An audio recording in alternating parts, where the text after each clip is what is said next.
Pessoal, o que eu queria mostrar para vocês hoje é o seguinte, nós vamos falar hoje, tá? Nós vamos estudar hoje, vou carregar o notebook mesmo, mas nós vamos falar um pouquinho hoje sobre indução eletromagnética, tá? A gente terminou nas aulas anteriores, nos capítulos anteriores, a gente terminou de falar sobre fontes de campo magnético, confere? E eu cheguei a mostrar para vocês algumas fontes de campo magnético que existem na natureza, tá? Algumas dessas fontes de campo magnético, tá? A gente já tinha falado de ímãs lá atrás, e depois de falar de ímãs, a gente falou de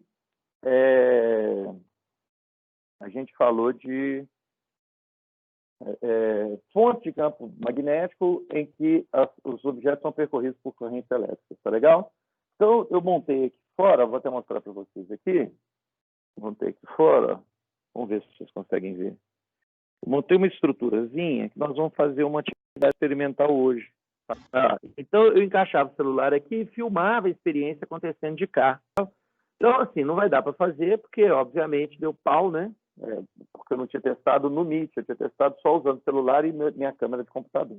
Deixa eu ver aqui se eu vou conseguir. Vocês estão vendo aqui essa peça de acrílico e um visorzinho aqui, uma peça, estão conseguindo ver, né? Isso aqui vocês estão vendo é um multímetro, tá? Vou montar aqui umas cartas, tá? Eu queria que vocês tentassem ver aqui, que são cartas de investigação, cartas de questionamento, beleza? São cartas em que determinados fenômenos a gente vai discutir sobre determinadas coisas, tá? Então, eu vou ir apresentando essas cartas ao longo do processo aqui. Eu trouxe aqui um saleirinho, vocês estão vendo aqui esse saleirinho? Só que ele não é um saleiro de verdade, não. Tá? Ele, na verdade, está cheio de pó de ferro. Estão vendo aqui?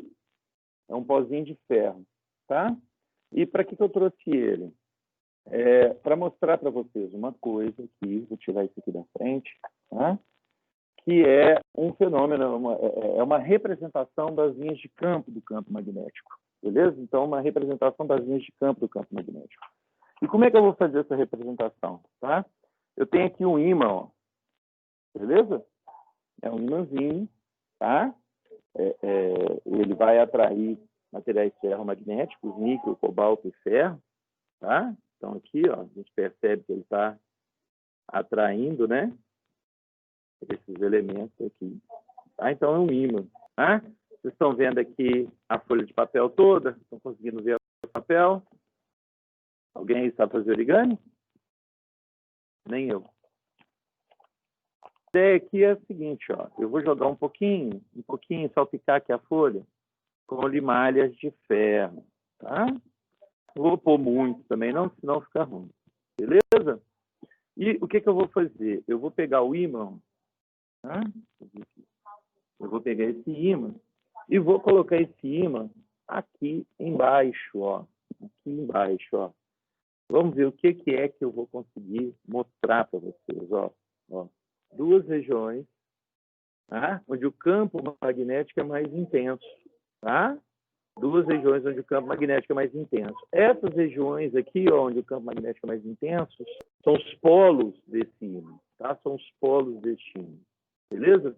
Polos norte e sul, tá? Então, vejam, aqui agora eu vou colocar o ímã nessa, o ímã estava nessa posição, vou colocar nessa aqui agora, tá? Ó, observa. Deixa eu desorganizar. E quando eu coloco nessa posição, deixa eu aproximar bem aqui para vocês verem o que eu quero mostrar, ó. As linhas, elas estão saindo do plano. Observa como a limalha se orienta verticalmente para cima. Então, isso dá uma representação das linhas de campo do campo magnético. Beleza, moçada?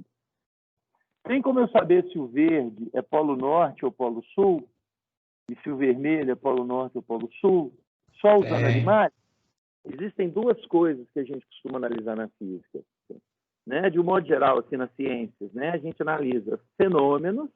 Tá? Alguém sabe falar o que são fenômenos? São eventos naturais, né, moçada? Coisas que acontecem na natureza. Por exemplo, quando você vê um ímãzinho atrair um pedaço de ferro, você está analisando um fenômeno. Agora, nós também podemos analisar problemas.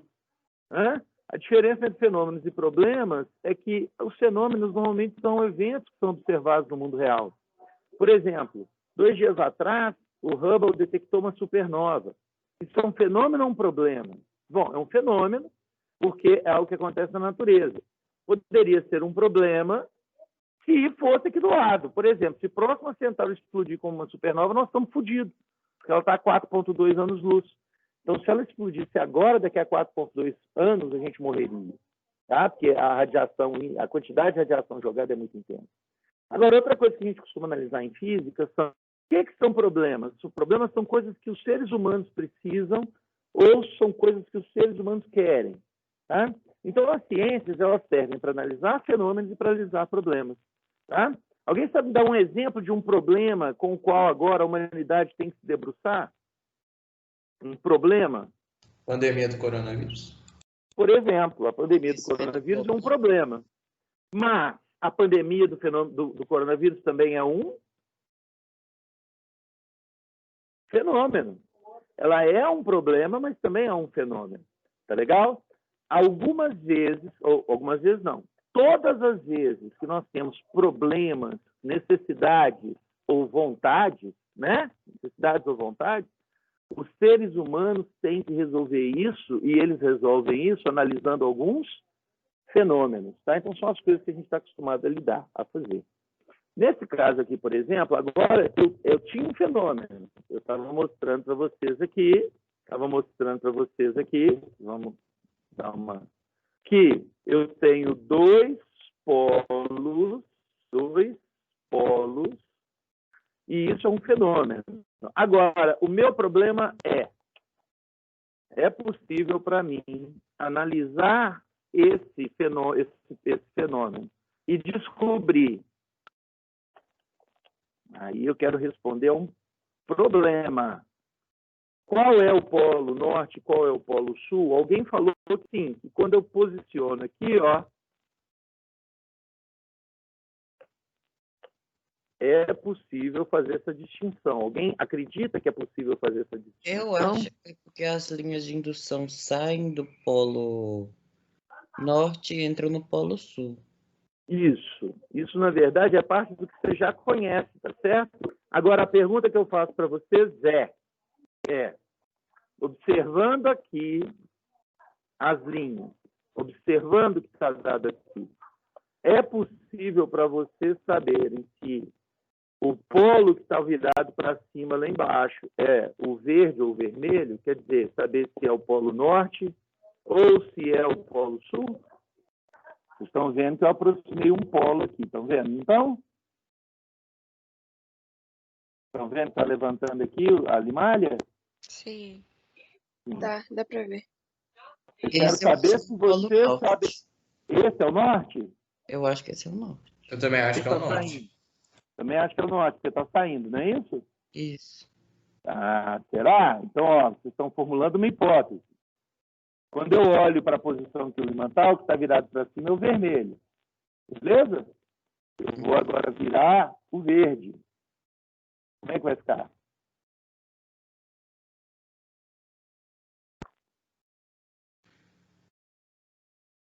Deu diferença?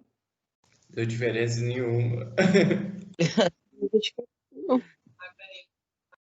Deu diferença nenhuma, moçada. Deu diferença nenhuma. Porque, na verdade, vocês entendem saindo e entrando, é óbvio, né?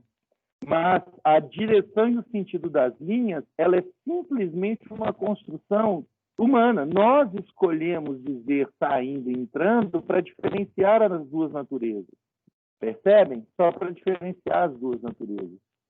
Então, não dá para resolver essa questão sem construir uma outra pergunta, sem argumentar ou sem criar, porque o que nós queremos é construir uma explicação, tá certo?